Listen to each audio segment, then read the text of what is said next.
You can start the webcast then, please, Carl.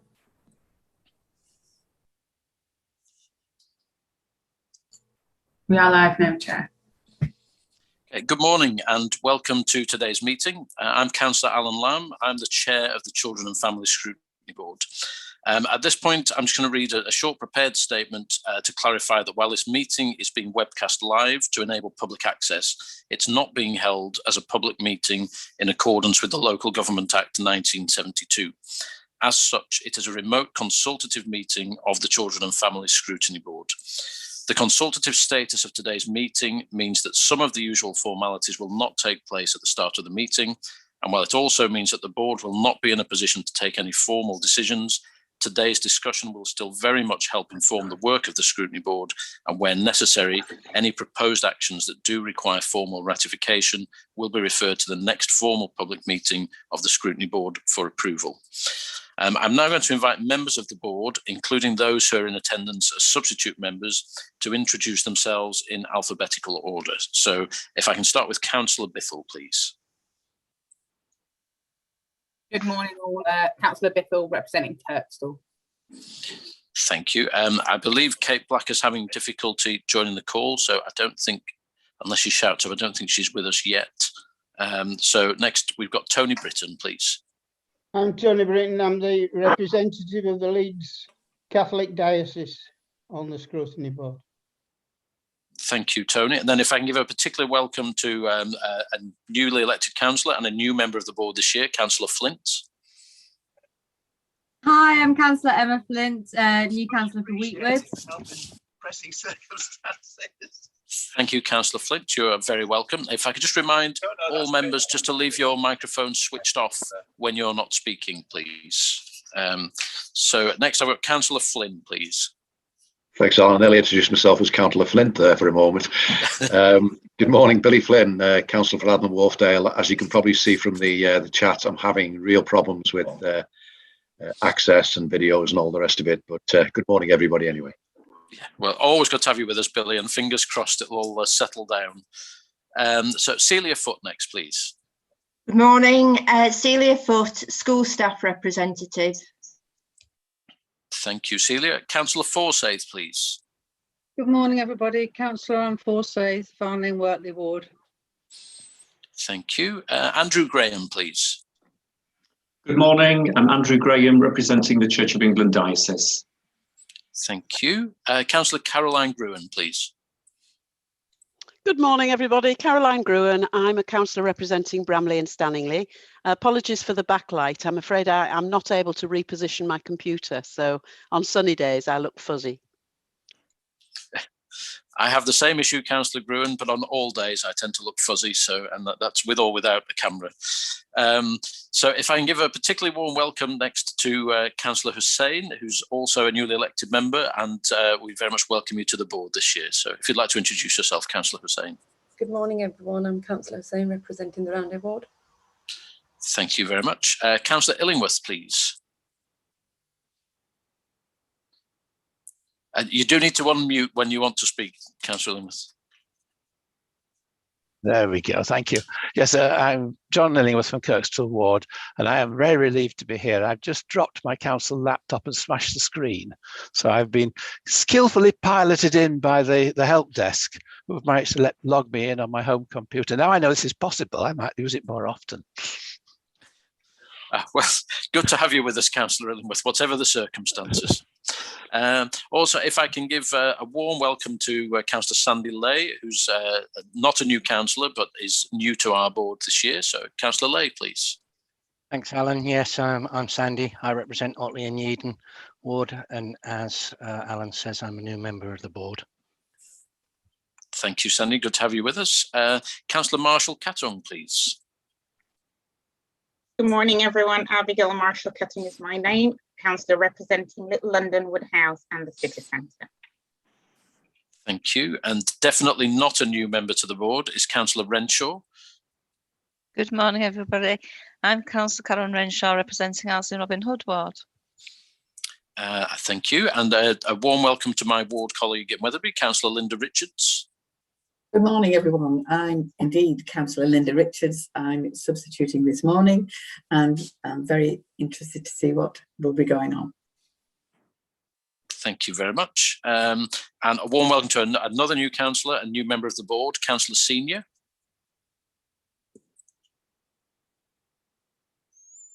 Good morning. Yes, I'm Councillor Senior from Morley South. Thank you, Councillor Senior. Very good to have you with us. And last but by no means least, and certainly not a new member of the board, is Jackie Ward. Hi, I'm Jacqueline Ward and I represent the secondary schools representative for governors. Thank you, Jackie. And then we have two officers that are supporting the meeting today as well. So if I can invite Angela first to introduce herself. Good morning, I'm Angela Brogden, Principal Scrutiny Advisor. Thank you, Angela. And we have Harriet as well. Good morning, Harriet Spate, Governance Officer. Thank you, Harriet. Good morning to you. Okay, so we can move on to the agenda now. So item 1 is declarations of disclosable pecuniary interests. So I'm just looking for any hands to be raised, and I see none.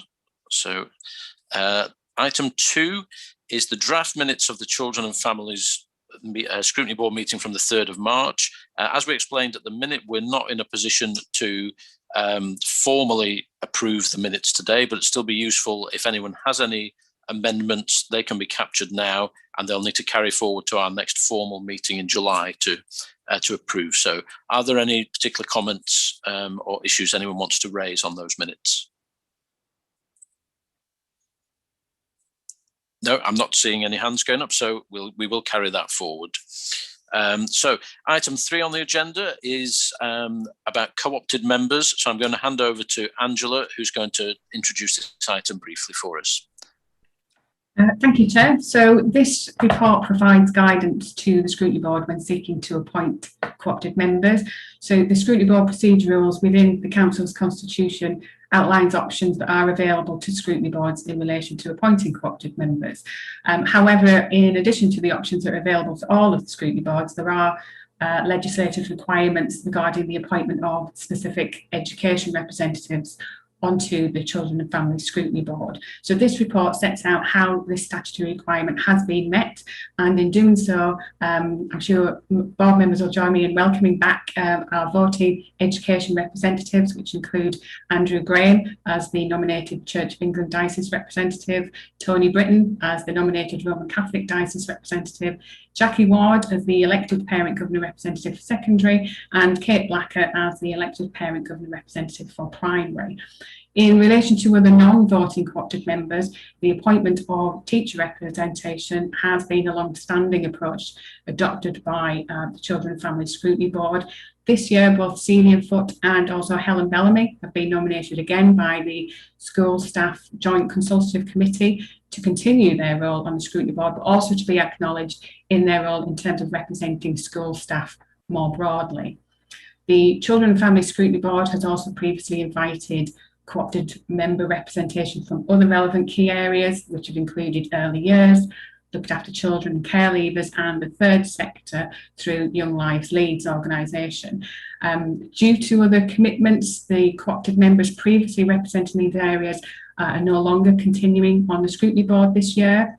So the views of board members are therefore being sought today in terms of whether to continue pursuing nominations in these particular areas or to seek and explore representation from other potential areas, either as standing co-opted members or in terms of the other options of engagement that are available. For example, the board may wish to adopt a more ad hoc approach and consider the appointment of co-opted members linked to a scrutiny inquiry where organisations would be able to nominate a representative best suited for that specific purpose of the inquiry. So the views of board members during today's meeting will be used to inform a decision on the appointment of co-opted members at the board's next formal meeting. And I'll pass back to you now, Chair. Thank you. Yeah, thank you for that, Angela. So obviously, as Angela explained, we can't formally reappoint Celia today, but I'm sure that will be a formality next time around, and that will be welcome news because she's been a huge contributor to this board over many years, as has Tony, as has Andrew, as are Jackie and Kate. It's one of the strengths of this board that we do bring in co-opted members who add a great deal. One of the things I would say is we don't necessarily have to rush to a decision. And my view is it might actually be better to decide what our work programme is going to look like for the year. And then we can look at our approach to co-opted members in addition to the ones that we have. So we're not boxing ourselves in, conscious that we're also already the largest scrutiny board in the council, because we do have so many co-opted members as a statutory responsibility. And one of the things I'm very keen to do is to see how we could actually formally capture the voice of children and young people regularly into our board. We've done a lot of it in the last few years, and I think we've really made great strides in doing that. But if there was a way that we could get that voice regularly feeding into our board, that's something I'd like to explore, because I'm always conscious that if we're talking about issues affecting children and young people, actually having their voice at the table is kind of essential. And there's a lot of powerful advocates on their behalf around our virtual table and our physical table when we meet properly, but finding a way to do it going forwards, I think, would be really beneficial. Councillor Lay, you had a comment. Thanks, Chair. That was one of the things I was going to ask, really. How did we capture the actual voices of the children and young people that we as adults represent? Off from this meeting, I'd be interested to know how we do that, because obviously as a new board member, I'd like to hear the voice of the people that we're representing. Yeah. Well, we've done a lot in the last few years on that, Councillor Lay. At our last inquiry session, we actually had some young people come and join us to give formal evidence, and it was incredibly powerful. And it showed how we can do it. We've had some big sessions. We did a huge Youth Voice Summit session where many of the board members went to that. That was really good. We've had a number of engagements directly with the Have a Voice Council. So we often hear from Richard, who leads that team, and Hannah Lamplew, who are really powerful advocates and capture views and come and share them back with us. So there's lots of ways that we've done it, but I still think there's more we can do, and it's crucial that we have that voice in everything that we're doing. So I think we're on the same page on that one. So we've got a few more hands up. So Councillor Flynn next, please. Thanks, Alan. Apologies, I've been in and out of the screen because I've had technical people on trying to assist me, so apologies for that. Apologies if I missed anything. Just going back to the co-opted members, if we can't actually get anyone to be co-opted for whatever reason, I think the idea of selecting them for specific inquiries is a very good one. I prefer to have them on hand at every meeting, particularly the one for looked after children, because it's such an important area. So if we can't get permanent members on a co-opted basis, then by all means invite them on a ad hoc type basis.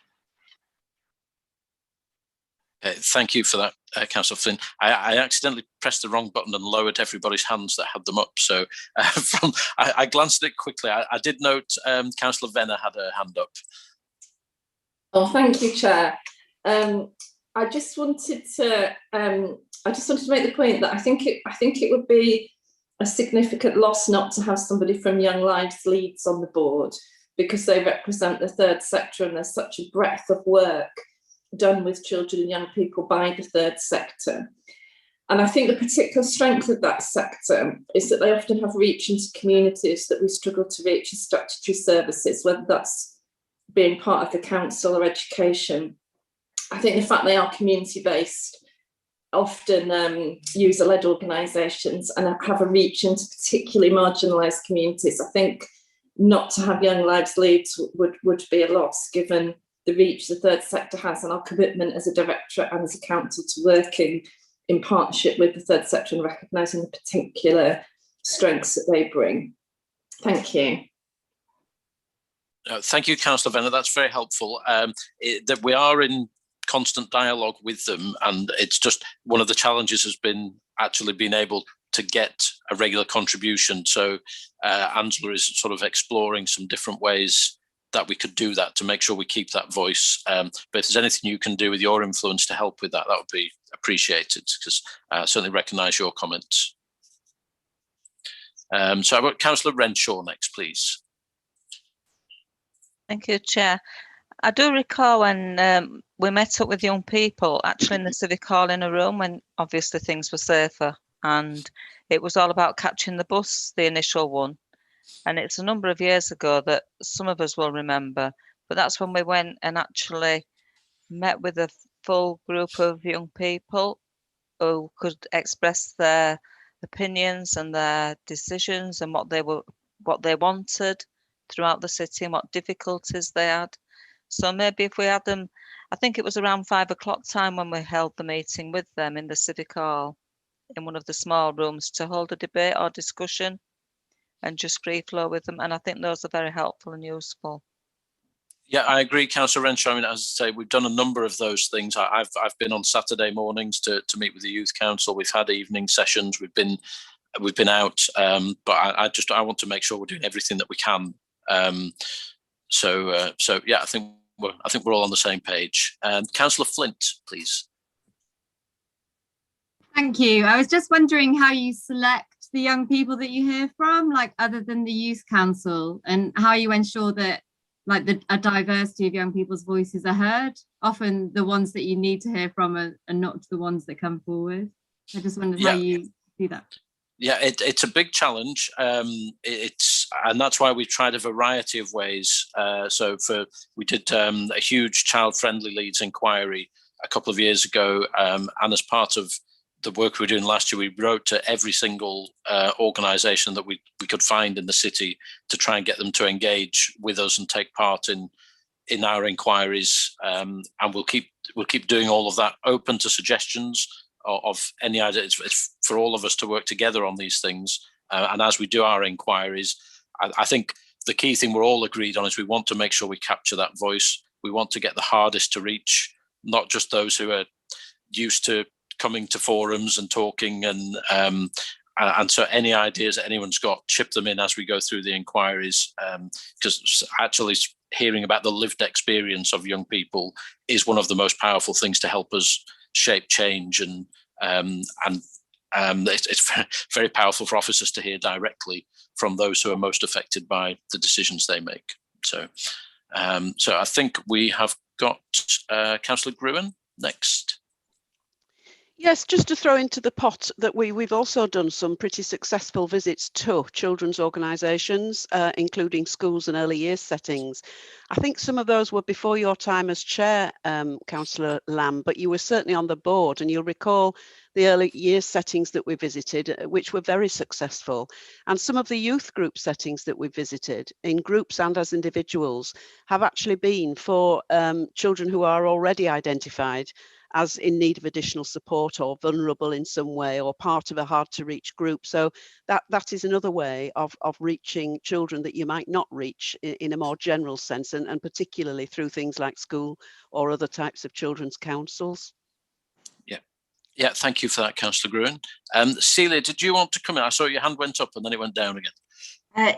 Well, I was actually going to make a point slightly like Caroline's, that over the years we have visited quite a broad section of groups, because I do agree, trying to get that diversity is difficult. When you meet the young people in the children's parliament, I mean, they're confident and vocal for the most part. But we've visited, you and I, Councillor Lamb, have been to a dance group at Belle Isle, was it? Which was extremely interesting. One of the points that surprised me was how much the girls were worried about just walking about on an evening. Tony and I visited the marketplace for young people with mental health difficulties. Over the years, we've managed to access a lot of these that are voluntary groups. So there are ways it's a lot of work for Angela and the other officers who support the board, but they do seem to be able to achieve quite a diverse section of people, groups when we need to visit. Yeah, thank you for that, Celia. So as we said, this is something we'll need to pick up again at the formal meeting next time. So there's a bit of food for thought, a bit of time for people to think of ideas and approaches, but either feed them in on email, or we will be having this item again to formally make some decisions. And we're not excluded. We can co-opt people to working groups at any time for specific experience. We can invite people to come and give evidence to any of our sessions. So that there are multiple ways that we can get people to come and contribute. This is one tool of many, but this is obviously about the permanent seats around the table and who will attend every meeting and take part. So there's a lot we can do, but yeah, your views will be very welcome as we go forward. So is that okay with everybody? I'm not seeing any other comments. So if we can move on to item 4, which is just for information, it's the Scrutiny Board terms of reference. They're set by full council, so there's not a right lot we can do about them if we don't like them. But Angela, do you want to just introduce the item briefly, please? Thank you, Chair. As you say, this report's for information, setting out the general terms of reference for scrutiny boards as approved by full council. But Appendix 3 in particular also helps to give an overview of how each of the council's 5 individual scrutiny boards this year have been aligned to officer delegated functions and executive portfolios too. Thank you, Chair. Okay, thank you very much, Angela. So are there any questions on that item, or everybody happy to note that? Splendid. So we move on to item 5, where we're starting to get into the meat of the session. So rather than getting all of the officers on the call to introduce themselves and then come back to them, the purpose of this session is really for the executive members and the officers to sort of suggest from their perspective areas of work that we might want to look at this year. So if we just ask each one in turn, I'll start with the executive members to introduce themselves and any areas of priority that they see and issues for the year. If you've got any particular questions or comments, if we kind of try and keep it a bit quick fire in this session, so we can get through everybody and make sure everyone has a chance to contribute, that would be really appreciated. So as Councillor Fenner's already chipped in, I'll go to Councillor Pryor first, and then Councillor Harland, and then Councillor Bennett. So Councillor Pryor, please. Fab. Morning, everyone. I know most people in the room, but for those who don't, I'm the Deputy Leader of Council and Executive Member for Economy, Culture and Education now. I've had a bit of a title change. I think in terms of what I think would be good for the Scrutiny Board to look at, is quite a broad topic of kind of COVID recovery. I think that's in the world of education, at least, that's going to be the overarching thing for a number of years, potentially even decades, before we know fully kind of the impact that COVID has had on young people. How that impact has affected different children depending on how old they are, whether they've had siblings in lockdown, what their housing situation was, what their parents' working situations are. There's a huge number of factors that will have meant that children will have had completely different experiences over the past year, 18 months. And then kind of looking at how that impacts them going forward. Obviously, kind of free school meals has been a huge issue over the past 18 months, over the pandemic. Access to food. I think looking at children's mental health and how that's been and how that recovery has been coming back will be a key element to look at. Attainment, of course, is always an issue, and in Leeds there has obviously been a gap between disadvantaged children and not, and their attainment, a gap which prior to the pandemic was slowly closing, but obviously kind of it would be useful to look at kind of how that gap has been affected, and how that can be kind of further closed over the coming years. And one which I think is quite important for me, and I hope for many members of the board, is access of young people to cultural activities, to sport, to arts, to music.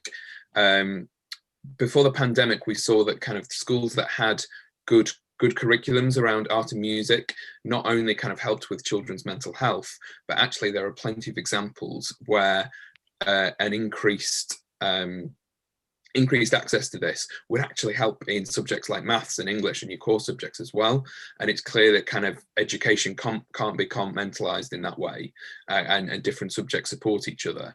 And my fear is, if there's too much of a focus on, you know, the core subjects and these other parts drop off, then kind of some of the art subjects and the sports and the music will just end up being the preserve of some of the most privileged children in the city, and that could lead to those gaps getting even wider. So those would be my kind of my priorities, what I'm looking at over the next few years, and I think it would be fantastic for the Scrutiny Board to look at some of those, but I will leave it there for now. Thank you. Okay, thank you, Councillor Pryor. So I'll invite any questions or comments to each participant as we go on.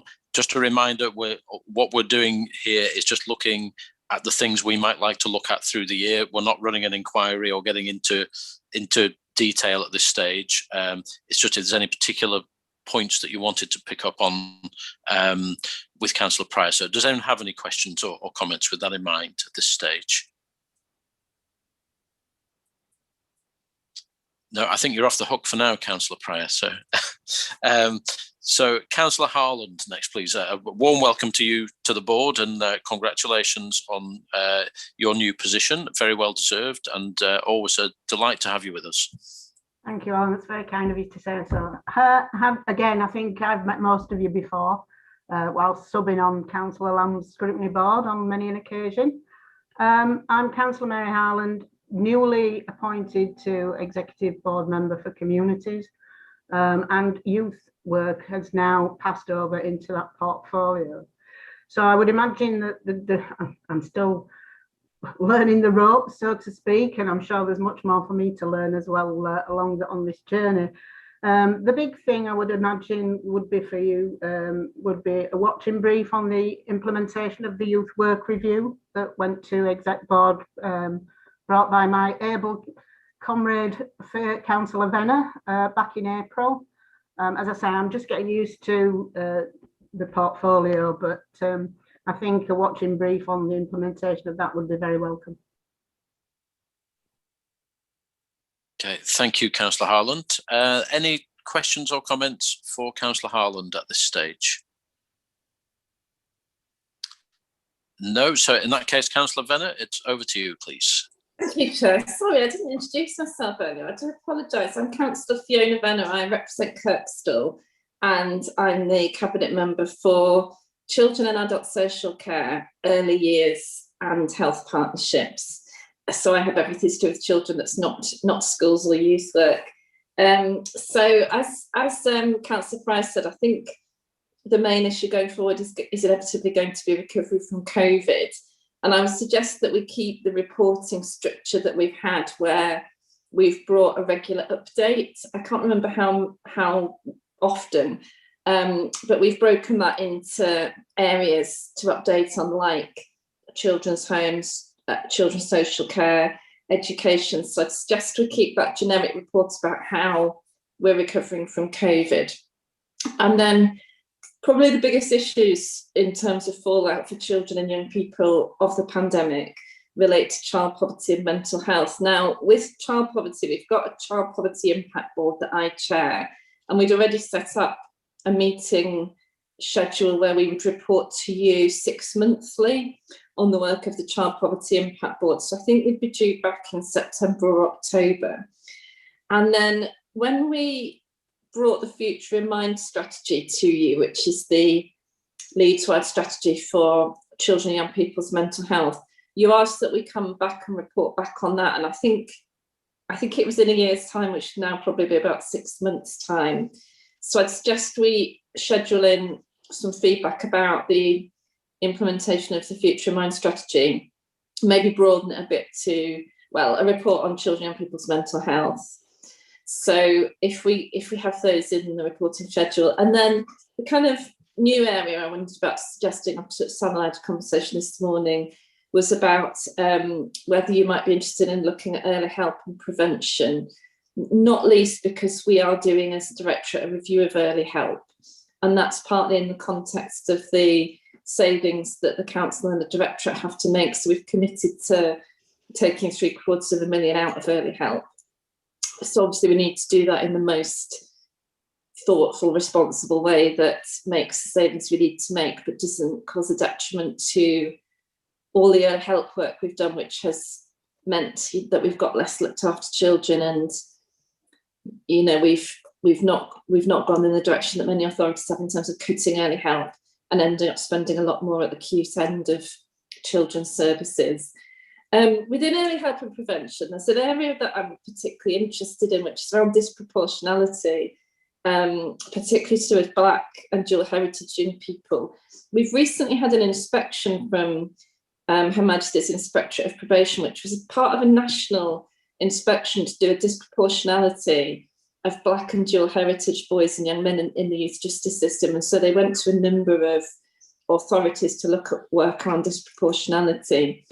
And we don't have disproportionality in Leeds in regard to children in our youth justice service generally. We do in relation to Romanian young people, and there's work around that, but not around Black and dual heritage boys and young men. But what we do have is a disproportionate number of Black and dual heritage young men who have no contact with the youth justice system and then go straight into custody because they've committed a really serious offence.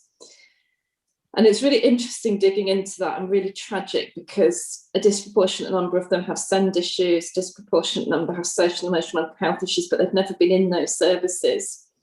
And what it screams out is that they're missing early help in all forms. So they're not getting early help, they're not getting preventative work through the youth justice system, through education, or through children's social care.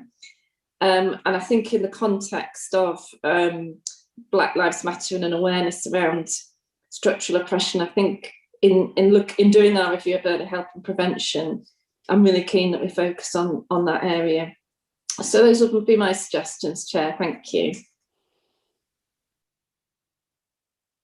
Okay, thank you, Councillor Venner. So the good news is a number of those things are already in our work programme for the year. So and just for the benefit of newer board members, you'll note from the work schedule item later on, we already have an ongoing commitment to our inquiry into exclusions, elective home education off-rolling, which started pre-pandemic and got delayed somewhat because of the pandemic, but that is still a commitment to do that work. And we have already started a piece of work on the long-term impacts of COVID.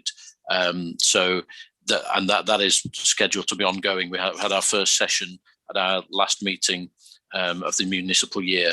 So there is that work ongoing. And also just worth reminding all board members, particularly the newer members, that obviously it is standard practice for the executive members and officers to make their suggestions of what they think would be good things for us to look at.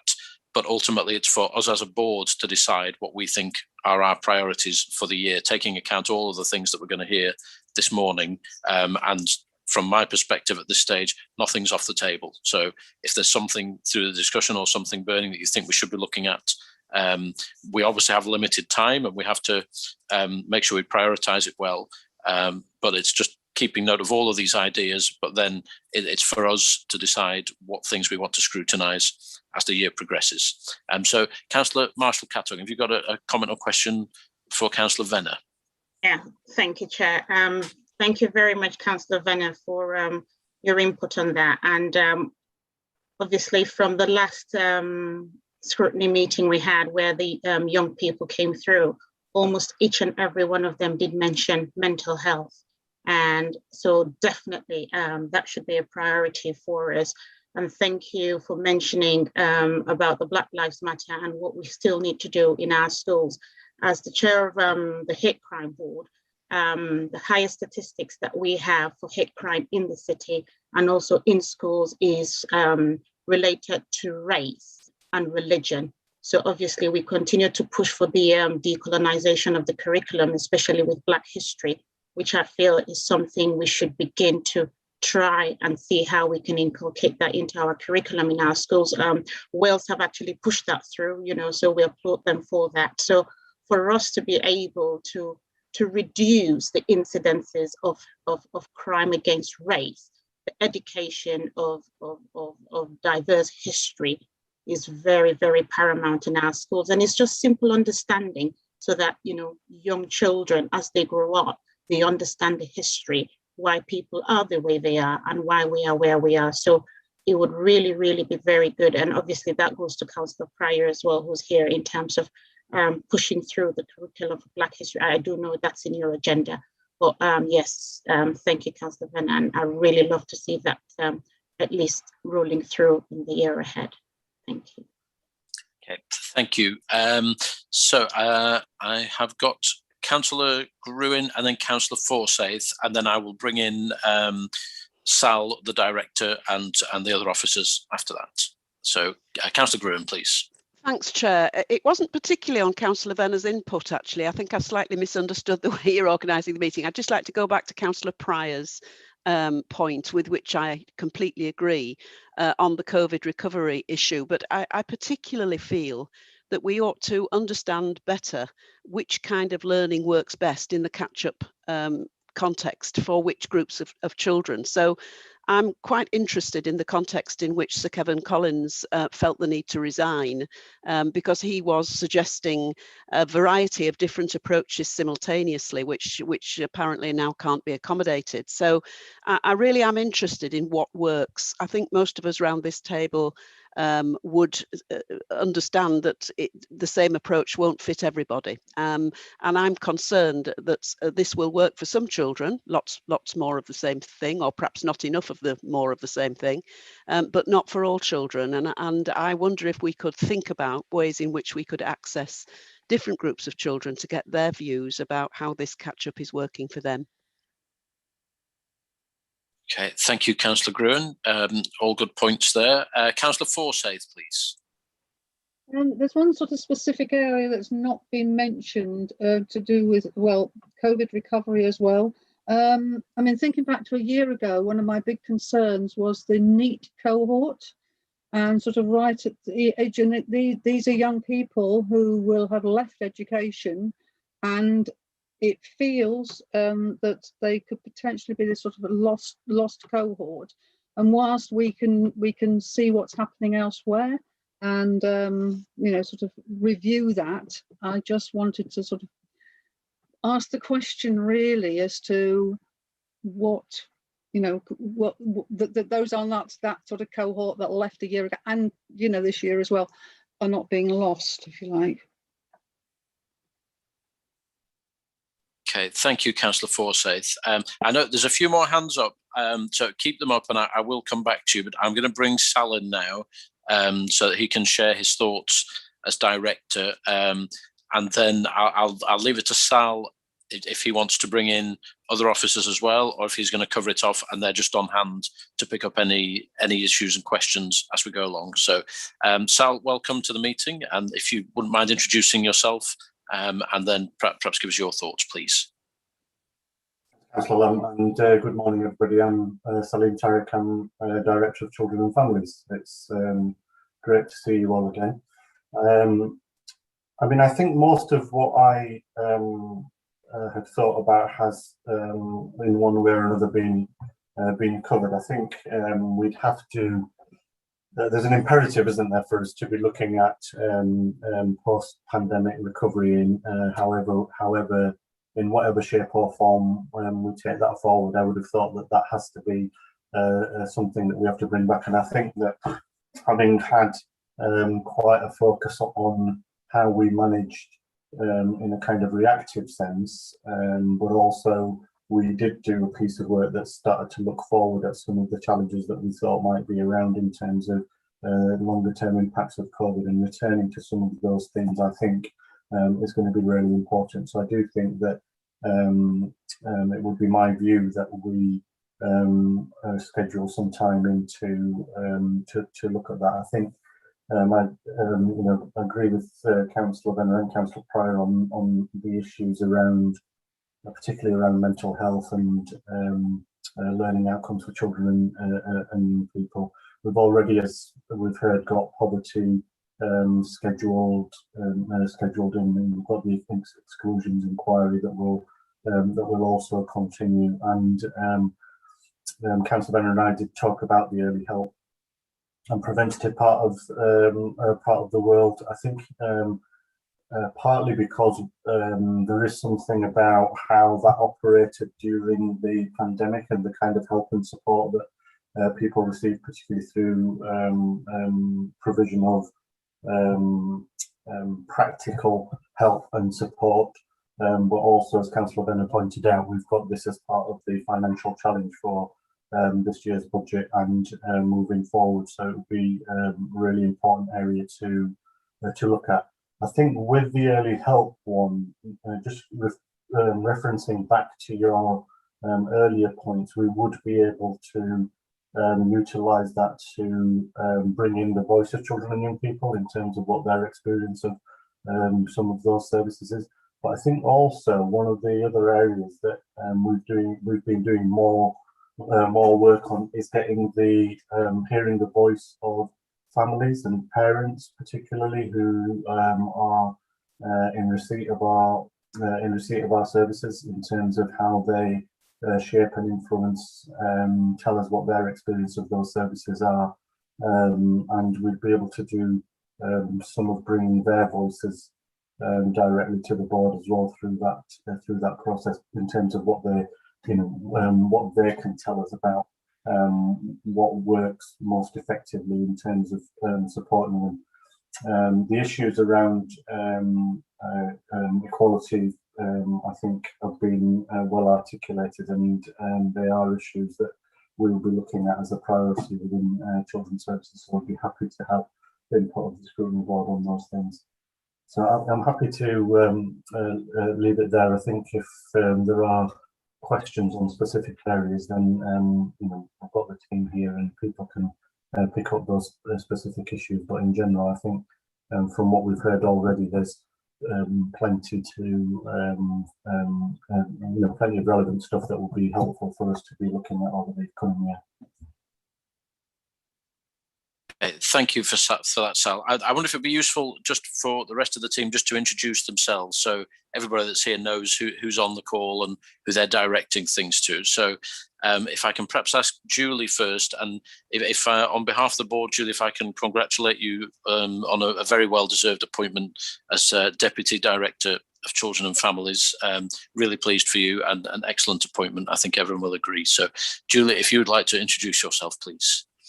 Thank you very much, Councillor Lamb. That's very much appreciated. So good morning, everybody. I'm Julie Longworth and I'm Deputy Director for Children and Families. Thank you. Then we've got Tim, please. Are you there, Tim? No, I did see him. We'll come back to him if he's around. Ruth Terry, please. Good morning, everybody. So I'm Ruth Terry. I'm Chief Officer for Children's Social Work. Thank you very much. And Val Waite, please. Good morning, everybody. I'm Val Waite. I'm Head of Learning Inclusion in Children and Families. Thank you. And then Dave Clark, please. Thanks, Councillor Lamb. Good morning, everybody. My name's Dave Clark and I'm the Head of Learning Improvement with Children and Families. Okay, thank you.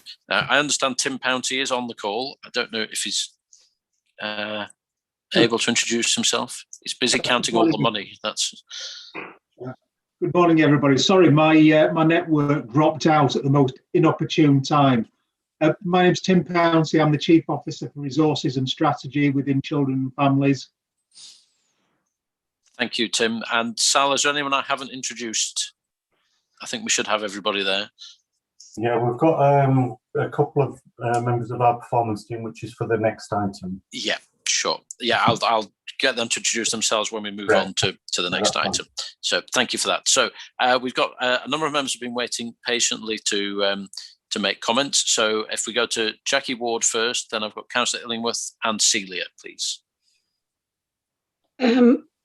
My one is catch up in schools. Generally, on catch up sessions, schools generally pull children out of sport or music or whatever to do the catch ups.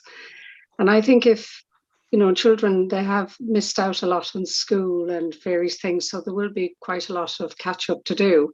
But I think this kind of activity from schools would not be good on a long-term basis. If it was okay for a few weeks, but I think children might be too far back for that kind of thing. So I go with the previous person, my brain is gone, that was talking about access to sports, arts, music and dance.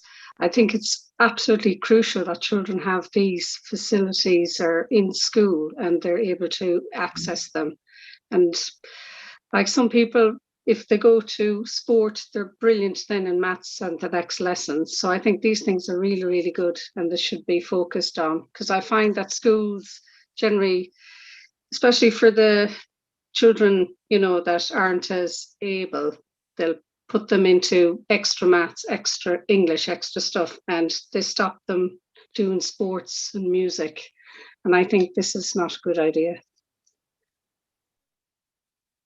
Okay, thank you, Jackie. Councillor Illingworth next, please.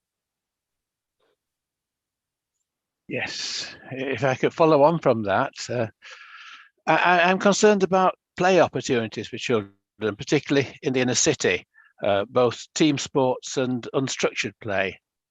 I've recently seen some statistics about the loss of play facilities to built development, really worrying, also causing concern, I think, to Sport England, that we are losing, particularly in the inner city, play opportunity sites, sporting sites that we desperately need, leaving our children very deprived in terms of facilities.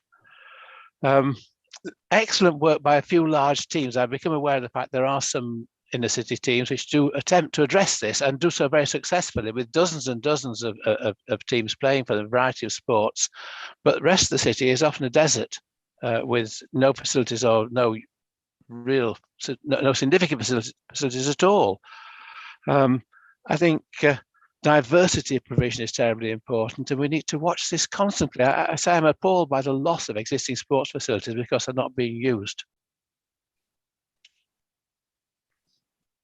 Thank you, Councillor Illingworth. Celia, please.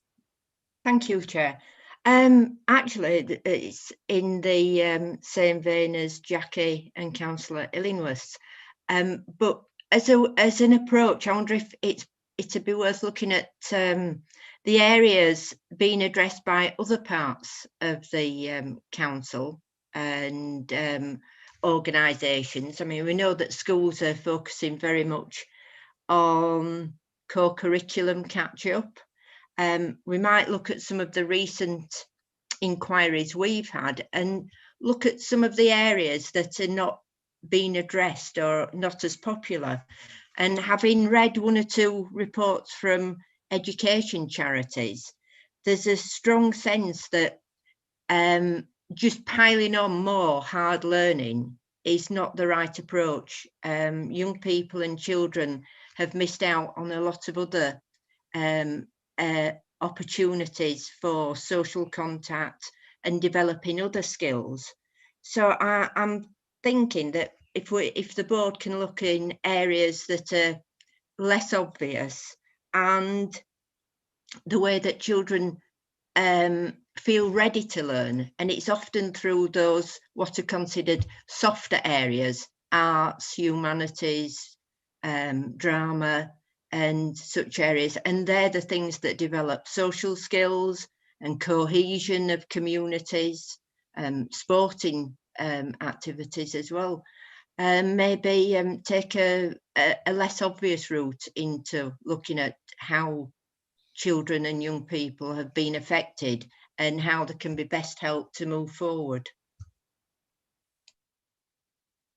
Thank you very much, Celia. So we're at the point now, again, for the benefit of newer board members. We've heard what the officers and executive members think that we should be looking at, and we're moving into the point where it's open to all board members to make suggestions or ideas that that they would like to see us focus on during the year. So nothing is off the table. There are no bad ideas. If there are things that you think we should be focusing on, looking at, that are really pressing, then now's the time to raise them. So I've got Kate next, please.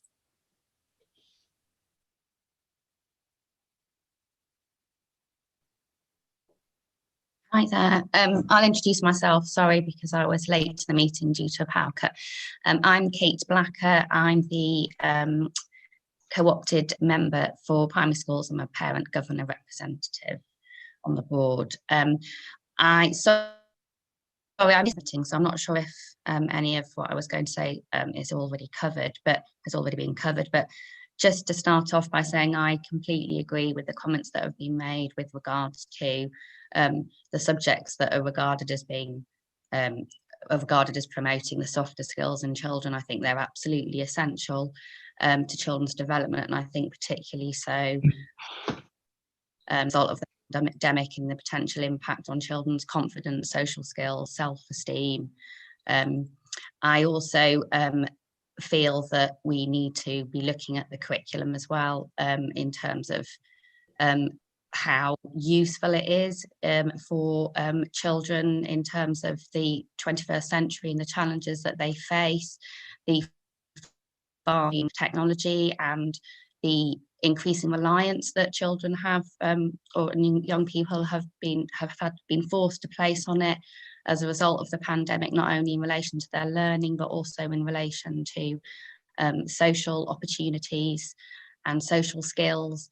I think we need to be thinking about how we can modernise our curriculum. I completely agree with focus as well in terms of Black Lives Matter, but also looking at the concerns that came out of the Sarah Everard murder in relation to relationships between the different sexes and how they view each other and treat each other. And I think that needs to start really early as well.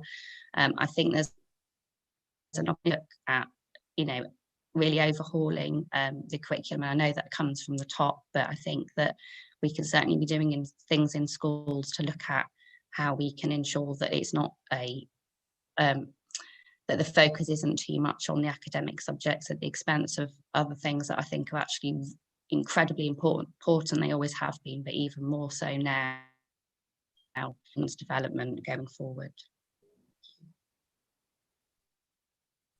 Okay, thank you very much for that, Kate. I've got Councillor Gruen next, please.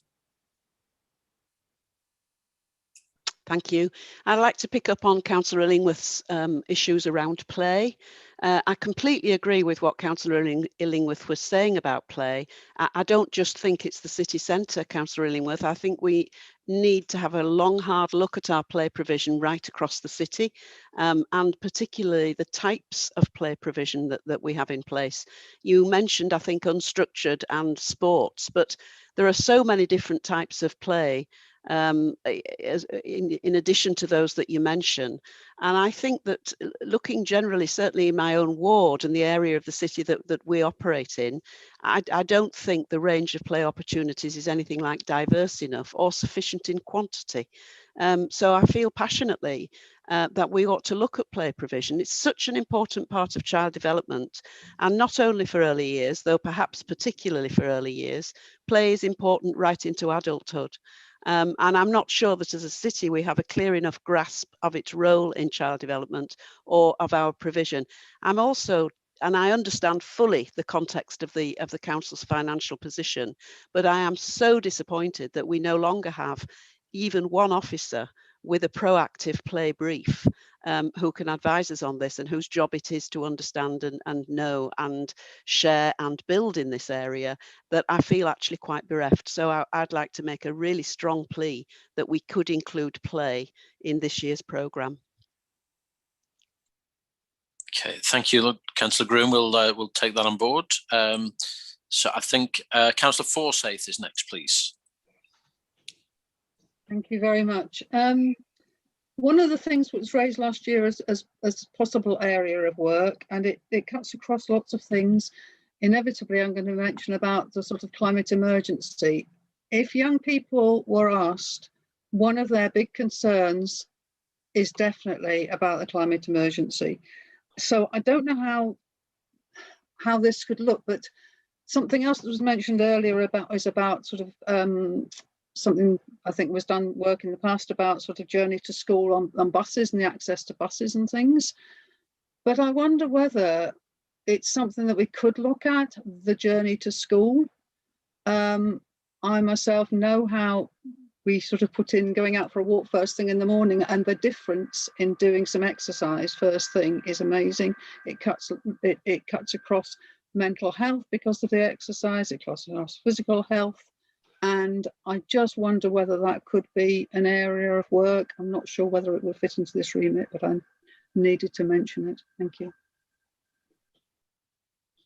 Thank you, Councillor Forsyth. I'd have been extremely surprised if you hadn't have mentioned it. And I'm glad that you have. It is, as you know, one of the big issues is making sure we're not duplicating work across boards and committees. But it's certainly something that I think is very much of interest to children and young people, as well as to members of this board. So finding the right way to make sure it's getting, if it's not us that's covering it, it is getting covered, and that we are showing our interest in it. So I'm sure we'll be able to bring some focus to that. Councillor Venner, you wanted to respond, and I've got a couple more people to contribute. Yeah, it's just in relation to Councillor Green's point about play. One of the 5 aims in the Children and Young People's Plan is that children and young people have fun growing up. And I sometimes think that doesn't get the precedence that it deserves, because the other aims are things like children being safe and doing well at all levels of education and having healthy lifestyles. And they're obviously really, really important areas. And I think sometimes the fun can get a bit overshadowed, particularly in the gravity of the last year, when lots of really serious things have happened, and it's been a really challenging time for children. But when we have engaged directly with children, a lot of what they talk about is the loss of fun in the last year. You know, all the not seeing their friends, not having prom, just all the rituals of, you know, leaving primary school, leaving secondary school. So I think play is really important, but you could consider as a board doing an inquiry on children having fun and how we ensure that happens, and play being a really central part of that, because it is one of our stated aims in the Children and Young People's Plan that we want children to have fun growing up. Thank you. Thank you, Councillor Venner. Of course, we always have fun on this board. Very serious issues to discuss, but it should still be fun when we're doing it. So next, I've got a number of hands now. I think it's Councillor Richards, please. Thank you. I certainly would just like to pick up some of the points from the previous speakers. I do agree entirely that there is a need not to focus entirely on the academic catch-up. So that pulls in the idea of the fact that what has been missing, in addition to the input of knowledge, is the experiences therein, whether that be play, whether that be fun, or any of those things. I would also like to comment as a governor of 2 primaries and as a consultant still in the post-16 at Redillion Academy, that schools are very aware of this, in my estimation, and they are really trying to address some of those.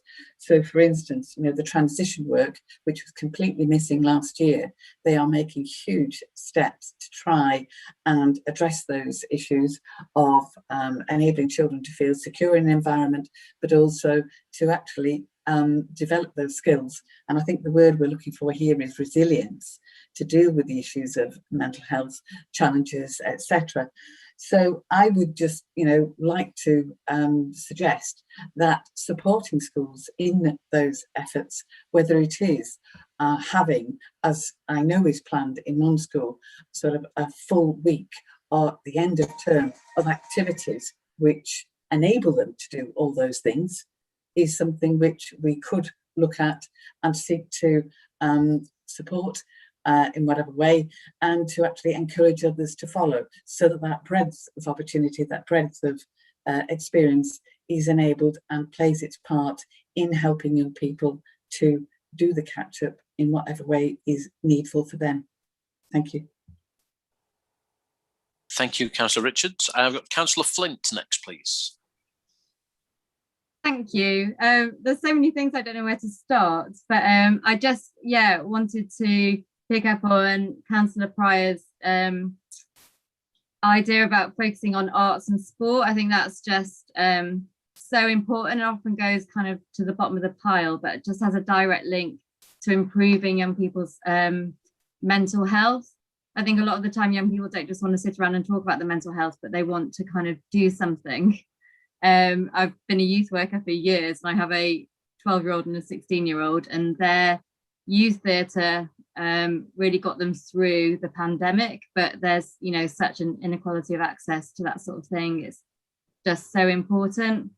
I think also there needs to be a real focus on the kind of pre-teen age. I think I've heard from a lot of parents in my ward, and having a 12-year-old myself, just that age group kind of gets missed. So I think children that are, you know, feel too old to hang out on a playground, but are not old enough to hang out in groups on their own. I think there's just a real gap there for kind of 10, 11, 12-year-olds for things for them to do and places for them to go together. I think kind of years 7 and 8, I think they've been particularly struggled. I think starting a high school in a pandemic, or kind of doing half of year 7 and starting to form your friendship groups, and then that's stopping.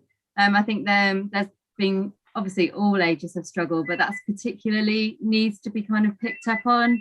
And also I just wonder whether we could talk about how schools are addressing sexual harassment. Is like a whole other area. I think there's just a real difference of how schools are handling that. My 16-year-old has gone back into school this morning after leaving to her and her friends are doing an assembly on how they think the school need to handle that better. But just wondering if that's really worth looking at as a city, you know, how we're dealing with that issue. Thanks. Okay, thank you very much for that. That's really helpful. Councillor Linworth, is your hand still up, or is it a new point?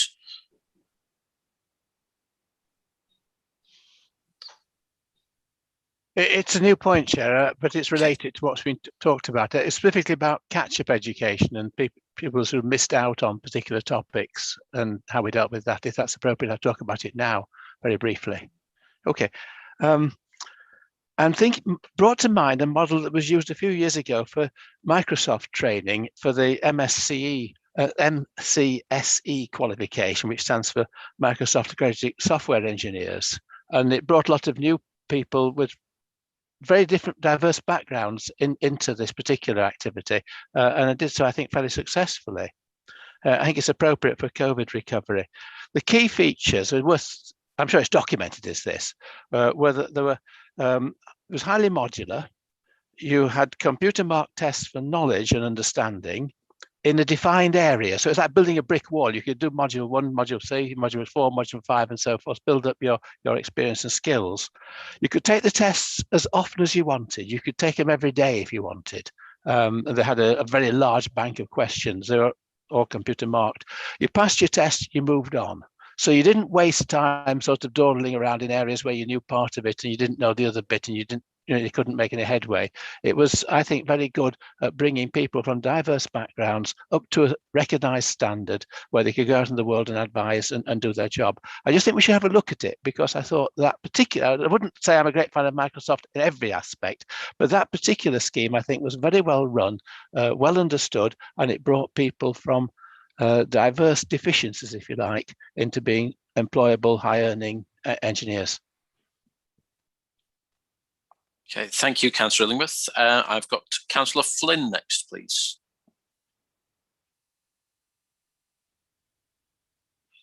Thanks, Alan. Can you hear me okay? My system's still playing great. Okay, thanks very much indeed.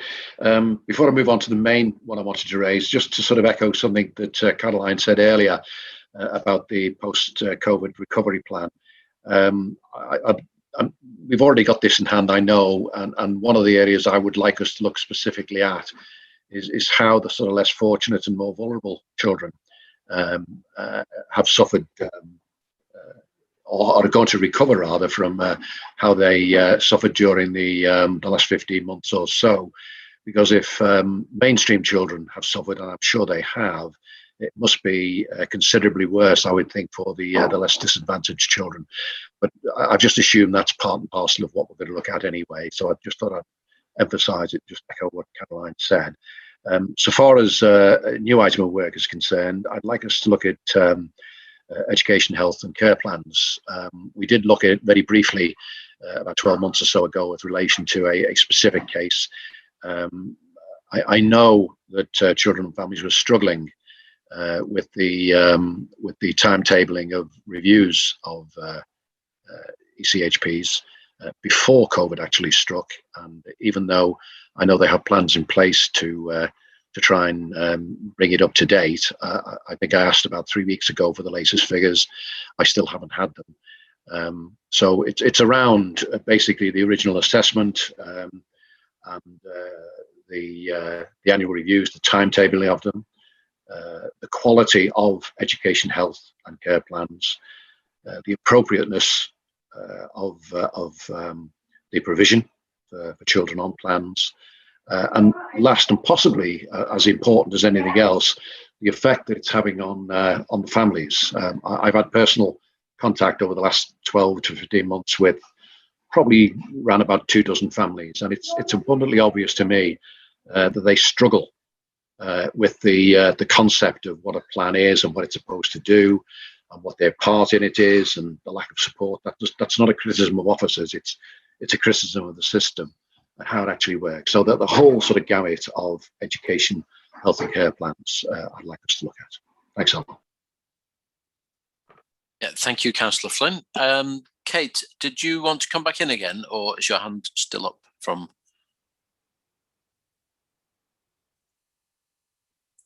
Sorry, got to put it down.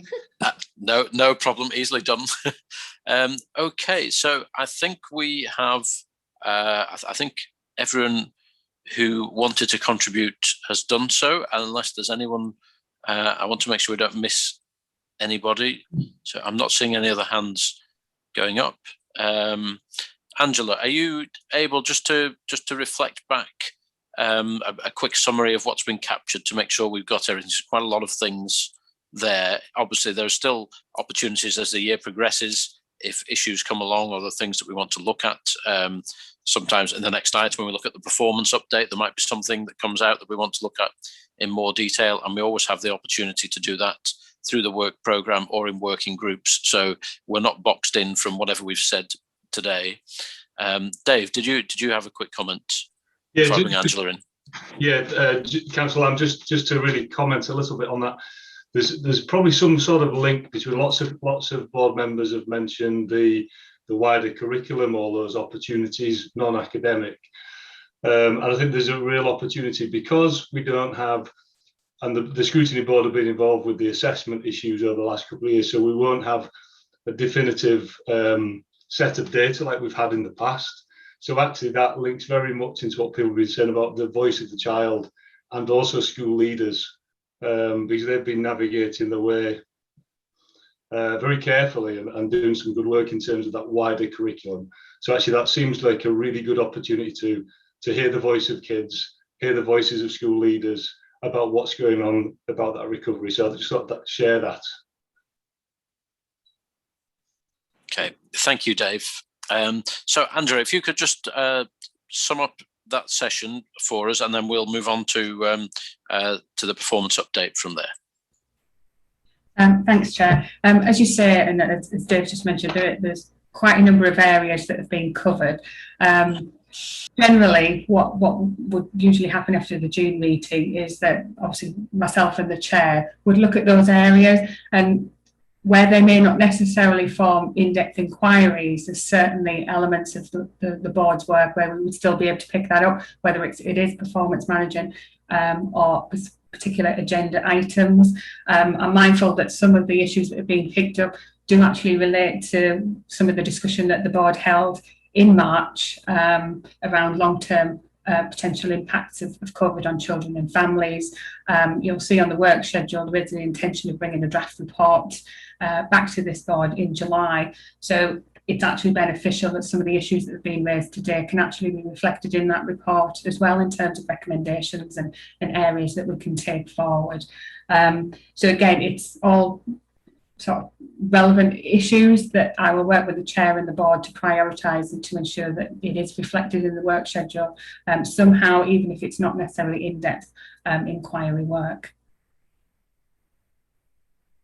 Okay, thank you for that, Angela. So, well, as ever, there's an awful lot of ground to cover, a lot of work to do on some very, very important topics, and we will try and do justice to as many of those things as we can throughout the year. So we're now moving on to item 6, which is the performance update. This is a standing item that comes to the board at regular intervals through the year. So I'm going to ask, I don't know if it's Sal or one of the executive members that wants to introduce the report, and then perhaps after that we can ask Peter and Chris to introduce themselves, and we can go into questions and comments from there. So who's going to lead on this? Sal, is it you? Sure, thank you. Thanks, Councillor Lamb. So as you say, we, as people will be aware, we have quite a lot of detailed performance information that we collect and monitor and challenge ourselves on throughout the year. And we've brought this report here for you that's for the financial year for 2021 and covers a broad range of our performance measures. I won't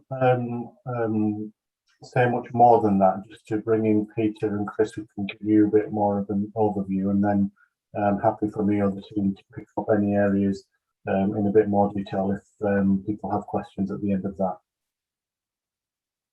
Okay, thank you, Sal. So if we can ask then Peter and Chris to introduce themselves.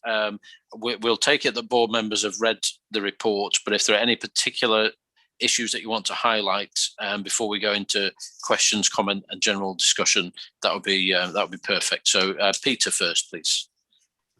Yeah, hi board members. I'm Peter Storey. I'm a head of performance and intelligence, and I have a remit for children's and families. And some of you are also involved with adult social care. Will see me involved in adult social care as well. Happy to really welcome feedback on the report. As mentioned, the reports come 6 monthly at the start of your scrutiny year, and then to coincide with the budget cycle. Very keen that we're giving you the right information around the outcomes for children and young people, and also reassurance on the performance of our services. So welcome feedback on the content of the report and how we can do that well. Okay, thank you, Peter. And then Chris, would you like to introduce yourself as well, please? Yes, good morning. I'm Chris Hudson. I'm a performance programme manager working in the Children's Performance Service in Children and Families. As you say, Councillor Lamb, we've seen people have read the report, but it's probably just worth flagging up a little bit of difference to those board members who have seen our previous performance reports. We're using a new template now, so it's perhaps lighter on the narrative than maybe we've given in the past, excuse me, but we've tried to include as much as our regular information as possible within the appendices. We're still reflecting the fact that the COVID-19 pandemic has had an impact on some of the information we can provide, particularly around the attendance and attainment information. So that's not perhaps quite as standard as maybe board members are used to receiving. But one area I would like to draw attention to is in Appendix 1, where we've given an update on the 3 obsessions. Talk about the children looked after numbers, and you'll notice they have reduced slightly over the last 12 months. But the main one is around school attendance. Now, obviously, we had no formal attendance information that we reported for the last academic year because of the first lockdown and the impact on schools.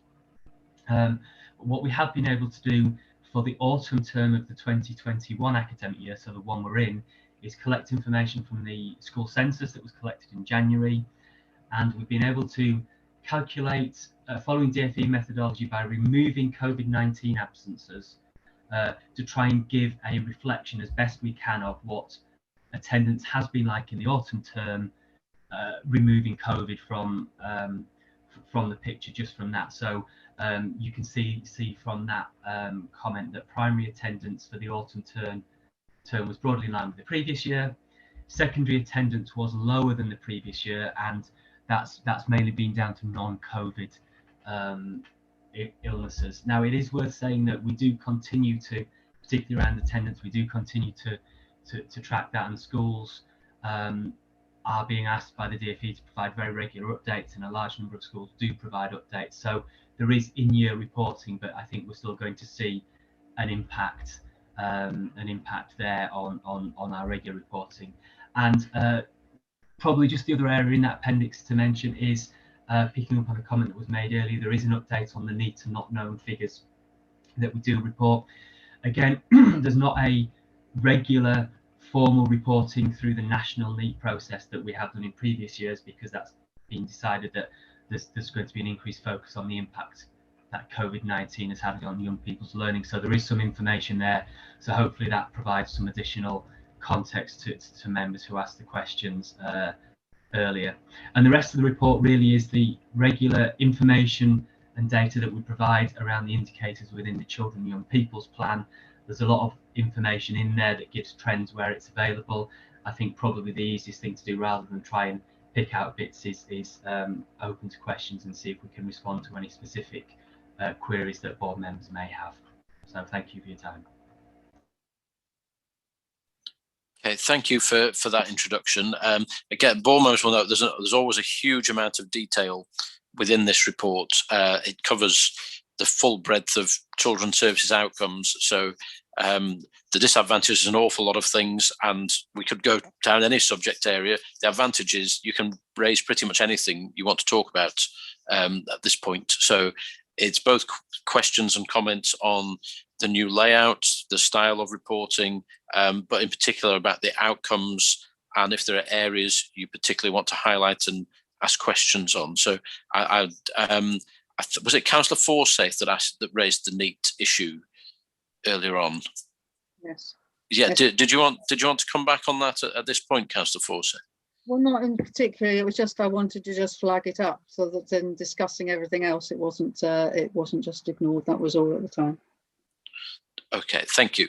And so, is there anyone that can give us an update on the NEAT position over and above what Chris has already said? Sal, who's best to? Peter's there. Yeah, go ahead, Peter. Yeah, probably some reassurance and acceptance that there's more to do. This has been a challenge for a while. It's a challenge for other local authorities. A colleague was on a call with core cities last week, and our performance is very similar to other core cities. The positives, I would say, is alongside our young people in employment, education and training, we also look at the September guarantee, which is for those leaving year 11 and statutory school age. Do they have an offer of education, employment and training? And also those transitioning from year 12 to year 13. That was very positive last September, especially for those that were in a Leeds school transitioning from year 11. We have a bit more to do on year 12 into 13. Colleagues have also been very busy, as the report mentions, changing the system to the system that's used by the national monitoring and most of local other authorities. So I would say at the moment, why we're not happy with some of our not known numbers, we are a lot happier that we have a very clean, and I'd probably say cleaner than most other authorities, data set. And while the performance is important, I think it's more important that we have the data that enables us to connect young people with the services, for those that are NEAT, for those that are looking for information and a guidance with the right services. And I'm confident that we're getting our data into a far better position to do that and to focus our efforts. There are good conversations going on in the sort of 14 to 19 partnership with providers, with colleges and schools, about how we give them and how we use the information better to also connect their capacity into working with young people who were previously in their provision. So more to do, but I would give reassurance that the data is better.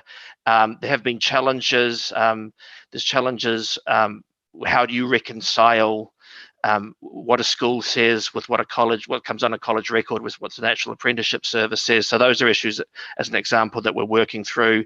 There's been challenges in getting some sixth form information back from neighbouring authorities, and we've also greatly improved, due to necessity and some data challenges, the information we get from one of our colleges as well. So positives and more to do. Okay, thank you for that, Peter. I've got Councillor Lay next, please. Thank you. I guess as a new member, I just wanted to really sort of better understand the council's role in a education system that is increasingly fragmented in its leadership and in its delivery, and just how reliable and the data we get is. Are schools somehow compelled to give us data, or is it voluntary? Can we go in, do how a decade ago or 20 years ago they were all maintained, and schools, I assume, sent in their data to the council because the council had overall scrutiny oversight of it. That doesn't appear to be the case now with academisation and free schools, etc. So I just wondered if someone could give me a sort of broad potted history of how the council gets its data and how reliable it is. Yeah, very good question, Councillor Lay. Peter, are you best to kick off with that initially? Yes, it's complicated. I would say there's a recognition with our schools that these are Leeds children, these are Leeds young people. To meet the needs of those children and young people, we need better data. We need more integrated data around the child and the family. Schools have been asked by the DfE as part of the COVID crisis to daily inform the DfE of attendance levels in their schools, and the overwhelming majority of schools have. As an authority, we have good data contacts with the data people in schools. There are challenges. People on the call may know that we have been trying to electronically extract attendance information from schools, which has been disrupted by the COVID issues. But we are working on how you can extract the information. And I think my overall direction for this would be, over this decade, we are going to move with data away from rather away from can we to should we. Data is going to get more integrated. For the local authority, that integration may be that the data goes nationally and then gets played back to the local authority, but the technology is evolving to enable us to do that. And I think our strong partnership work in Leeds gives us the commitment that we want access to that data and to use that data effectively. So there are technical, there are legal, there are other challenges, but I think the commitment and the desire to do it is there. Okay, thanks, Peter. I think what would be really useful to know is, in terms of the data we're presented, what's missing in terms of what settings, or what percentage of settings are reporting into this. Is it a big gap, or yeah, that would be helpful to know, I think. Most of the data we play to you is the official data. So the school census is information that's gone either through the LA or directly nationally and is played back. So that's the coverage when we're referring to things like the school census is all schools. It's when we get into wanting more regular, more timely data that I think we have to accept it will never be perfect, but it's about the best we can do. And when we're reporting that, we can definitely give you coverage figures as well. Okay, that would be useful. Sal, did you want to come in? Just as Peter said, really, we are, the systems now operate in a way that means that the DfE collect the data and then we get it. And through the pandemic, I've been in conversations at least once a week with the Department for Education, sometimes up to 3 times a week. It's settling down to about weekly. And I do think that link into them is useful and helpful, given that they're gathering the data and they reflect some of that back to us. Where there are particular challenges, they identify them and we will look into them. So I think there's something about there being an improved relationship between ourselves and the department in terms of this, the data, and trying to get highest level of response from schools, as well as much more up to date information, so that in some ways, when you're dealing with the census stuff, you're dealing with the things that have already happened and gone, whereas with the more regularized conversation with the Department for Education, dealing with the here and now a bit more, where you can have some more impact on what's going on day to day. And I think in a broader sense, the other thing that I would say, Councillor Lay, is that the local authority were asked to provide a coordinating function throughout the pandemic, and that related to all schools, whether they're Academy 3 schools or maintained. I have to say, from my point of view, that has worked. My sense is that has worked really well in the city, and what it's done is really improved, I think, relationships across the board in terms of the local authority and the more the more changed nature of the education system within the city. People have really come together around this idea of wanting for Leeds, that they're all Leeds children, and that we want to be working closely together to ensure that they have much better outcomes. I think we are now at the point where some of that communication around the pandemic will move into communication and dialogue about how do we do the recovery bit that everybody's talked about this morning. How do we ensure that children's learning outcomes are prioritised, and how do we keep an eye on how they are developing over the coming months and years. And in that, I think the local authority can play an important facilitative coordinating role as we move forward. And I think that certainly the large numbers of people that we've spoken to from a variety of schools would welcome that moving forward. And so we're in the process of really trying to maximise those relationships that we developed through the pandemic. Thank you, Sal. Councillor Lay, did you want to come back? Is that okay? Just very briefly. I think what I find quite interesting is that it appears that the council is the statutory body for so much, and yet the schools are feeding their data out to other organisations, whether it be the DFE or perhaps the religious schools or academies, and then the council is getting that data in second hand.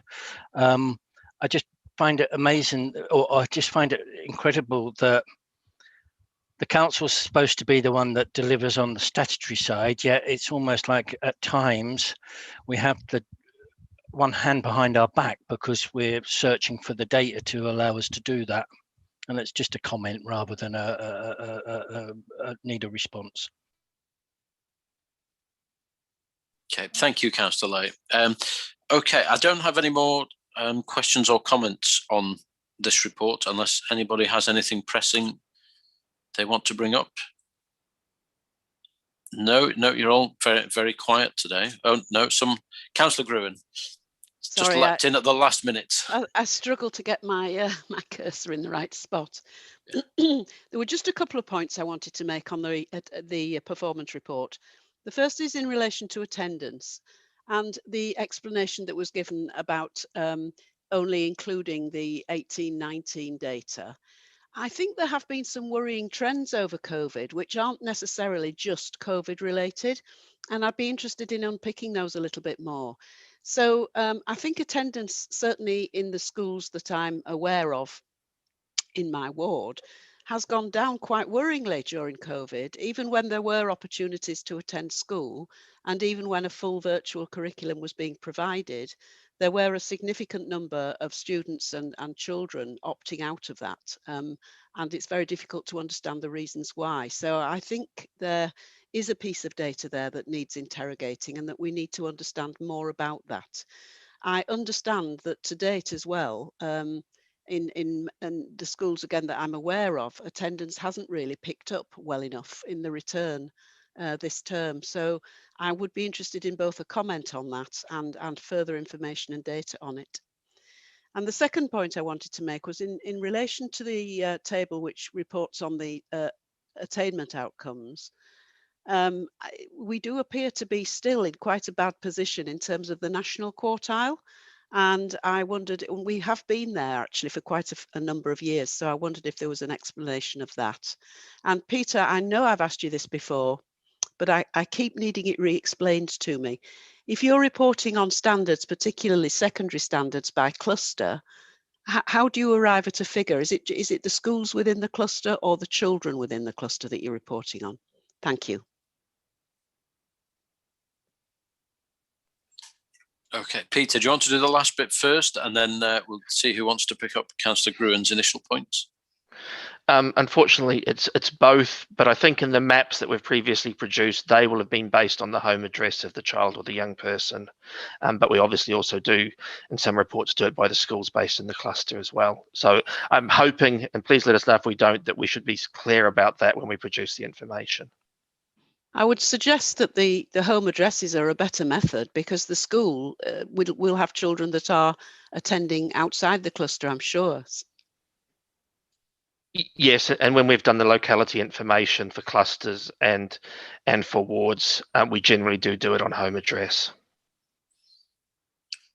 And Peter, I wonder if, I don't know if it's overly complicated, but particularly as someone who represents the outer northeast, which has an awful lot of young people that travel both out and in the area, it would actually be useful to see both, to see the statistics for those who attend the school, but also by postcode. I don't know if that's possible. That is possible. We could provide that to you. Yeah. Okay, thank you. And then Val, were you going to respond to the initial points? Yeah, just in terms of current attendance. So exactly as you say, Councillor Gruen, there have been fluctuations across the different areas of the city and different schools in terms of attendance and the return back into school following COVID. The information that we have at the moment is based upon the DFE return, which is a voluntary return by schools. So that's the only live data that we have that we can look at to interrogate. And that has fluctuated again. So whilst most schools at some point have submitted data, we currently have only around, it fluctuates between about 62% of schools submitting their data to the DFE, and then we can then actually start to analyse that particular data and break it down into particular cohorts, whether it's free school meals, whether it's particular schools, particular areas of the city, whether it's children looked after, children with EHC plans. So we have been doing some of that work. But as I say, it's often based upon a smaller percentage than the overall number of our schools, because not all schools are submitting that voluntary live data to the DFE. What we have started to do, though, is target those schools where we do know that there are particular low levels of attendance and offer support. So whether it be looking at particular groups of children who've historically had low attendance, or whether it's whole new cohorts of young people who are not attending, and whether that is due to levels of anxiety or there are other issues, and again offering support, working with individual schools around that targeting. So at the moment it is fluctuating, and we only have that picture of those that are actually submitting data at the moment. But when we look across the whole picture, nationally, as Sal was mentioning, because we have these conversations with the DFE on a weekly basis, our attendance is not significantly lower than other parts of the country. In fact, it's been on parity for quite a lot of months of the return to school. It's been on parity with other areas of the country. I think what we did see was when we particularly still had high incidence of COVID compared to the picture around the rest of the country, particularly in the south of the country, London, we saw that we had lower attendance, but that was the same as other regions that were neighbouring us as well, so that there was a comparison between It wasn't that we in Leeds were out of kilter completely. There was very much the same picture that was across the country, and it related specifically to incidents of COVID as well. But we are picking up on those schools where we know there's low attendance. Okay, thank you, Val. So can I bring Jackie in next, please? It's just a quick one. Sorry, there was a question about the national quartiles. Oh, yeah, sorry. All right. Go ahead. Should I just pick up on that one, Councillor Lambert? Yeah, go ahead. You're right, Councillor. And I think we sort of, when we brought the annual standards reports to Scrutiny last year, which we'd reformatted, and so I think we tried to explore that in much more depth at that point. The issue that I guess that we've got as a city and as a country at the moment is that our latest data sets were from 1819 because of the impact of COVID on the last 2 rounds of assessment. So that will make it more difficult. One thing that we're looking at in terms of the learning side of the directorate is very much focused on those priorities that have come out from our most recent annual standards report in terms of why those results are where they are, and those are around reading, which is a massive priority for the city, because that's shown, we were exploring that last year, that's a significant priority. Reading, SEND outcomes, English as additional language outcomes, and early years. So those will remain our focuses to drive some of that improvement, to support our schools, to improve the outcomes for those young people. So it'll be a challenge in terms of having that comparative data and where everybody is at the moment because of the assessment system. But actually, I think we're very clear that our priorities as a city remain those key points that we've already identified, and we need to keep driving those. Okay, thank you, Dave. Councillor Gruen, are you happy that's answered your questions? Yes, thank you. Thank you very much. So now I'll bring Jackie in, please. It's just a quick one. As we're doing homeschooling in last year for our inquiry, homeschooling went up during the pandemic, and I was just wondering if those children have now gone back to school and they're now in attendance, or are they still being homeschooled? It's just something I'm just wondering about, really.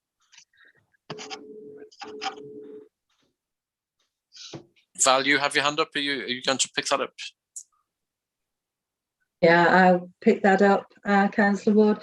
Yes, we did see high numbers of children that were electively home educated, and there were whole families that were choosing to home educate.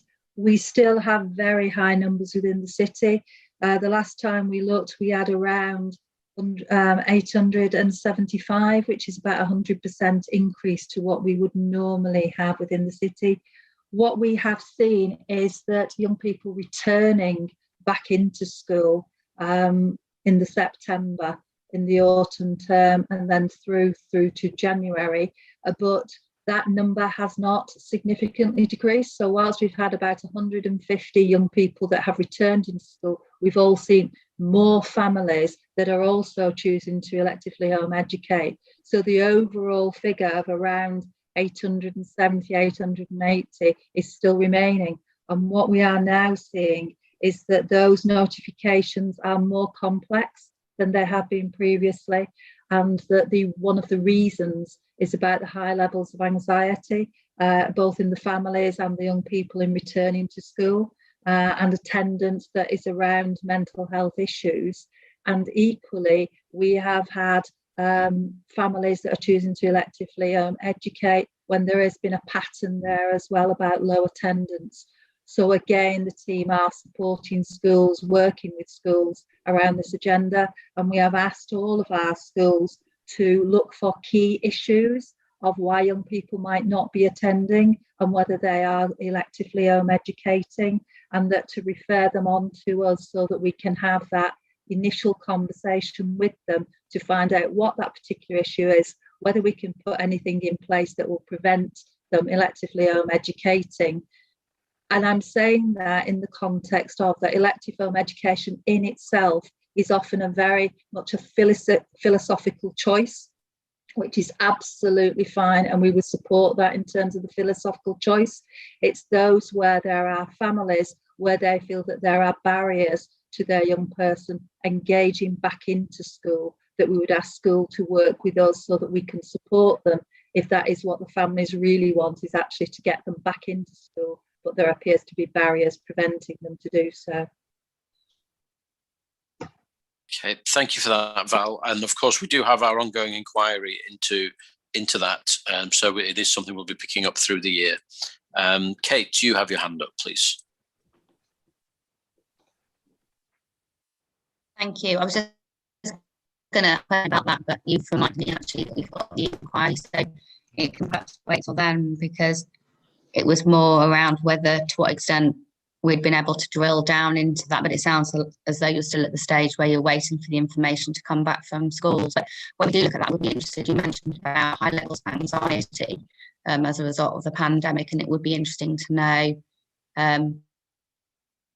well, if there's any patterns in terms of particular age groups, because I know I've mentioned it before, and it was mentioned by Emma as well, around the transition ages can be quite difficult moving into a new school in a pandemic and things. So I wondered if there are any particular patterns, but also with the anxiety, it'd be interesting to know to what extent those children are getting, because often that requires specialist support, doesn't it, from within the house, they're actually receiving that help, how that relates to the waiting lists for CAMS, for example. I just would like to drill down into that more, and no doubt we will in the inquiry.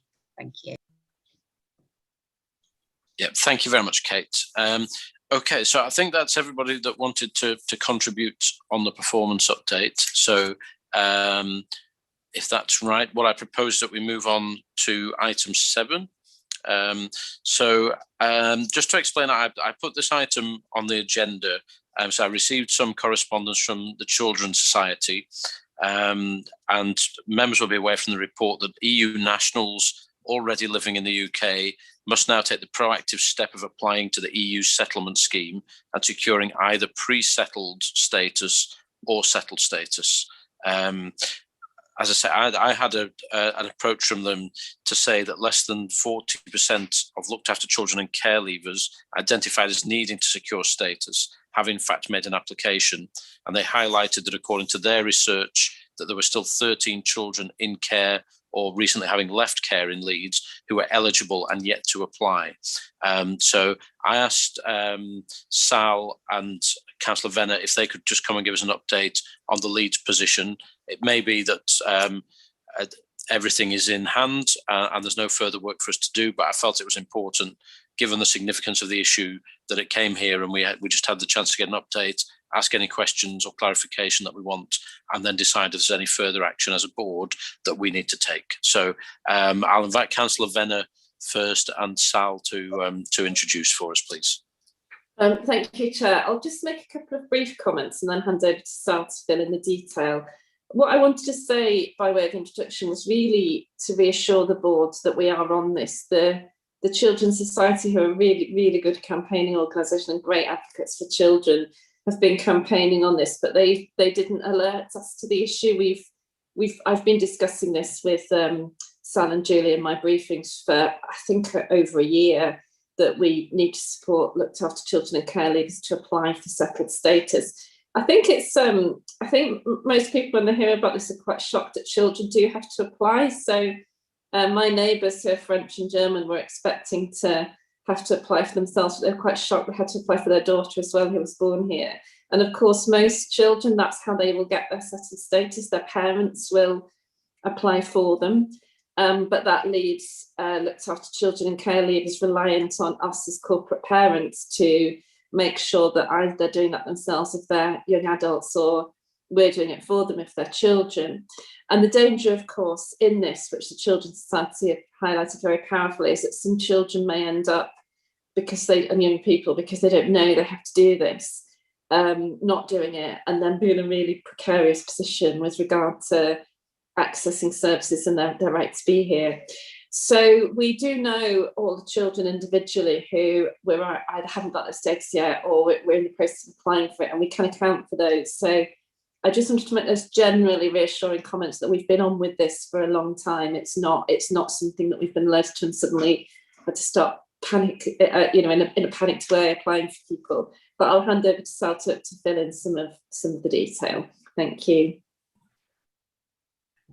Councillor Venner, yeah. So I think just to add to that, it's one of those things that really changes on a regular basis. So there is a great deal of movement in terms of some of the activity that happens, and so the position that we've set out in terms of Leeds, the Councillor Lamb referred to with the 13 children is set out on page 123, as my papers are numbered, but it's on the first page of the briefing note, and you can see that at that point when this was written, we had 63 children who were looked after who had a EU background, 50 who looked after children their status had been fully secured.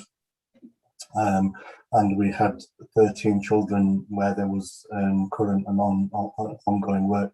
Part of the issue is that we could end up with a cohort of looked after children on any day of the week where there may not already have been applications made or the process started, and so that's why it does change fairly regularly. But also sometimes children are looked after and there's a very clear plan about the fact that they are going to be returning to their families, and sometimes that's a return to their family in their home country, so there's no reason to have those applications processed, but those plans can change, and so it's quite a fluid situation in that sense. But as I say, we had the figures that we've got here deal with the position as it was, as Councillor Lamb has reported, with these 13 children where there was work ongoing. That figure as of today is 1. So it means that we have progressed. All of those in there that kind of say the application needs to be in by a certain date. All of that work has progressed, and we are dealing with one young person where we're making the application where a plan has changed in relation to that child or young person, and we're confident that that will be resolved before the 30th of June deadline. In addition, I think there is a recognition by central government that the cut-off may not necessarily have to be the 30th of June, and so where there are reasonable grounds, because centrally they've got a significant backlog now, and so applications are obviously sent in recorded delivery, but they've got a 6-week waiting list, that means that you don't always get that confirmation back immediately for all the children and young people, but also that given some of the complicated histories of the children and young people that we're dealing with in this, getting hold of the documentation that is required can also be very challenging. We've had social workers that have travelled to London to go directly to embassies that have not been fully operating during the pandemic that's created some challenges for us. But as I say, we're in a strong position because we have been working on this for a long period of time, where we've got one application that will be in before the deadline, notwithstanding any of the children that become looked after between now and the 30th of June, who may be from an EU background. So I hope that really shows you that we're in a strong position. We're on top of all the applications that have been made, and as I say, the one outstanding one will be completed before the deadline. Okay, thank you for that, Sal. I've got a question from Kate, please. Thank you. It's just a quick question, Sal, in relation to that. Just in regards to so children and young people where there may be an issue around dual citizenship, how does that work in relation to the applying for the settled status? I only asked just because I recall having quite a number of years ago where we had a child in care on a care order where he was from, I think, Poland or Romania, and he didn't have a passport for there anymore, but I think they were applying for British citizenship, but he still wanted a passport, and it was actually quite a complicated, convoluted process to be able to actually get him a passport from the EU country. So how do they relate, and how do you determine where certain children might require a passport, and do you still make those arrangements to apply for those passports for them as well to enable them to have that dual citizenship? Yes, we do where that's an issue. You're right. It has been, you know, we're dealing with in this period of time. We've been, you know, in addition, the complication has been the pandemic, and many of the embassies haven't been operating in terms of the COVID restrictions, and as they are returning to working, they're not operating at full capacity, and there's the backlog issue. So I think that so where there's any of that needed to be done, we undertake that on behalf of those children. You know, we take a full and active role in it. And as I say, we've reached the point where we've got just that one application to make. So hopefully that will be fine. But I think the government has also recognised that 30th of June deadline has to be made more flexible, because there will be a number of circumstances in which it is reasonable. There are reasonable grounds to say that deadline doesn't apply, and they've sent out guidance saying issue guidance on that basis, and if needed, we would take advantage of it. Particularly if you know, as I say, if you think about somebody that comes in over the next few weeks, that's very close to the deadline in terms of our knowledge of them potentially, and being able to get all the relevant paperwork and applications in on time. So that would be the deadline would be extended for those children. Okay, thank you for that, Sal. Are there any other questions or comments on this item? I think that is quite a reassuring response. So what I would propose as an action is that on behalf of the board, I write back to the Children's Society to let them know that we've raised the issue, and pass on the reassurances that we've received. And perhaps given it is still a live issue, Sal, there is potential that more young people might be identified. Perhaps later in the year we could just have a brief update, just so we don't completely lose sight of it, if that's okay.